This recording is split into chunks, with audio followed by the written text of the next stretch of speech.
This is something I find myself explaining to people almost every single day. What is esports?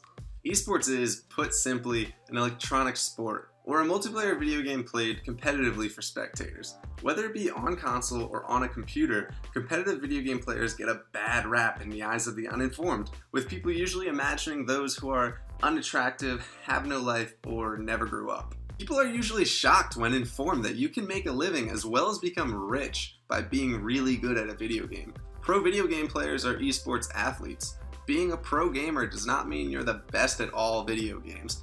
Games like League of Legends, Dota 2, Counter-Strike are all huge esports games, but their pro players specialize in the individual game the exact same way that a pro football player is not a pro football player. Huh?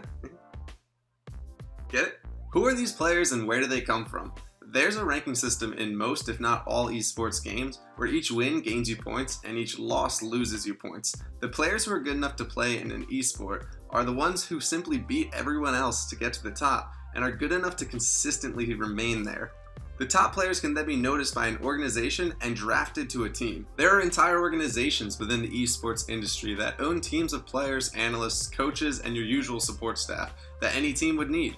These players do practice usually 40 hours a week like a regular job just to maintain their level of skill. A lot of these organizations also require their players to eat healthy and work out. Ladies. Players are also paid salaries for their performances in regular seasons and tournaments. Depending on a player's skill and the organization, these players have been paid anywhere from $25,000 to $80,000 a year. Ladies. But Fran, who cares about these esports? Who's watching them anyway? Players stream themselves practicing on camera, and thousands of people tune in to watch someone who's the best at what they do exactly that. The player makes money from the stream based on the amount of viewers and for advertisements during the stream, just like TV commercials.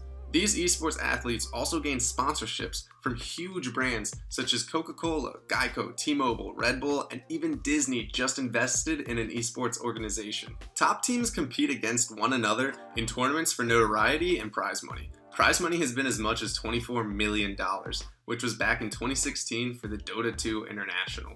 The most common ways to watch these games are on Twitch and YouTube, where fans can tune in live to watch the tournaments together over the internet. The game Counter-Strike Global Offensive smashed records this way, with 1 million live viewers tuning in at one time for their E-League CSGO Major. Fans show up to these events and also buy merchandise for their favorite teams, like their jerseys. Okay, but Fran, where is it? Why don't I know about esports? Esports is a quietly booming industry in America and Europe, but has been an accepted phenomenon in other countries such as Korea, where their players are worshipped the same as our NFL or NBA players. Back in 2013, League of Legends rented the Staples Arena, home to the LA Lakers, to hold their World Championship, and it sold out within an hour of opening ticket sales. The following League of Legends World Championship in 2014 was held in Seoul, South Korea, in the same stadium that hosted the 2002 FIFA World Cup.